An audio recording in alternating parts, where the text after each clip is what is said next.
ભાઈ શ્રી મનસુખભાઈ વસાવા ભાજપના ભરૂચના સાંસદની જે વારે વારે ચેતરભાઈ ઉપર આમ આદમી પાર્ટી ઉપર નિવેદનો કરે છે સમજી શકાય છે. કારણ કે ચેતરભાઈ વસાવા જ્યારથી જાહેર થયા છે આદિવાસી સમાજ એને હીરો તરીકે જુએ છે. આદિવાસી સમાજના પ્રશ્નો માટે જેલમાં પણ જતા એના પરિવાર સાથે ડર્યા નથી. એટલે સ્વાભાવિક છે કે મનસુખભાઈ વસાવાની જમીન પગ નીચેથી સરકી જાય એવી હાલત થઈ છે. અત્યારે એમના નિવેદનો વારંવાર ચેતરભાઈ ઉપર નિવેદનો થઈ રહ્યા છે એ ખૂબ જ દુઃખદ છે.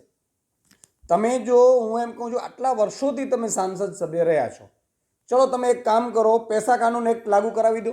કેન્દ્રમાં તમારી સરકાર છે ભાજપની, રાજ્યમાં તમારી સરકાર છે.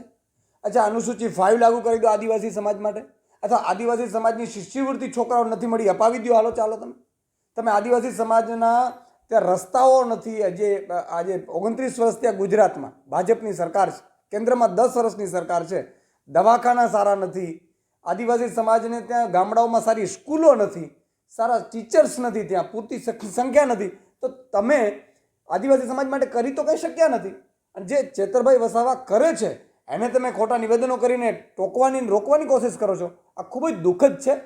હું વિનંતી કરું છું આદિવાસી સમાજને, ભરૂચની તમામ જનતાને, જેમાં તમામ વર્ગ આવી જાય, તમામ ધર્મના લોકો આવી જાય, કે ચેતરભાઈ વસાવા તમારા માટે લડશે, તમારા માટે જીવ આપી દેશે. એટલો જનૂન મેં એમમાં જોયો છે. તો એમને જંગી બહુમતીથી જીતાડવાનું હું તમને આહ્વાન કરું છું. અને આ લોકો જે પણ ચેતરભાઈ વસાવા વિરુદ્ધની નિવેદનો કરે છે, મને દુઃખ થાય છે.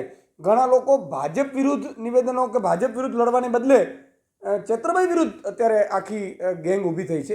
એ સારું નથી, બહુ દુઃખદ છે.